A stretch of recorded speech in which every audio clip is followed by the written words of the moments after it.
The excitement of tournament competition, especially when a pandemic threatens to derail the whole deal. MTN's John Amy with a live report from our Butte studios on how big a deal hosting is. John. Well, Donna, for most people in Deer Lodge, they got to go back to the early 80s before they remember this small town actually hosting a large high school basketball tournament.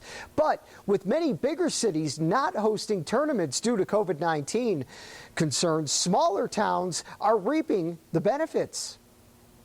The pandemic has given unexpected opportunities to some small towns by giving them a chance to host big events.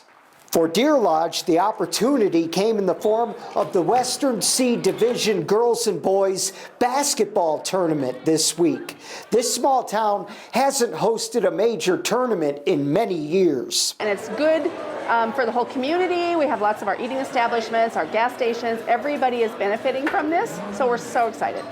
11 schools dress 16 teams for this tournament in a town that historically gets overlooked for bigger cities. Mayor Diana Soley said she talked to an employee at the local McDonald's recently to ask how things were going. So I asked the young man, I said, well, you guys pretty busy? He says, are we busy? He says, we went off our shift and we got called back. We had to work so hard.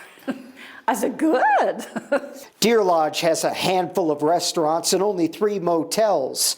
Many of the out-of-town teams said Deer Lodge has done a good job hosting the event, and they've been able to find lodgings in Butte, about 37 miles away.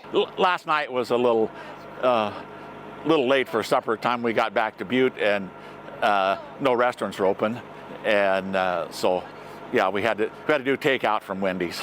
And this is normally a very slow time of year for Deer Lodge, so having this tournament here is a real boost for the local economy, especially after it suffered during the pandemic. The tourists here, I mean, that's what we count on. You know, January, February, and March are pretty quiet in Deer Lodge. It's not tourism season, it's cold, it's tax time, you know, it's pretty quiet. And we look forward to May, where the tourists start coming. And it's just like, we shed that awful winter. Now, the tournament officials are requiring guests to be wearing masks, and they're sanitizing the gym between games, which will continue tonight and tomorrow. Reporting live in Butte, John Amy, back to you. Thank you, John.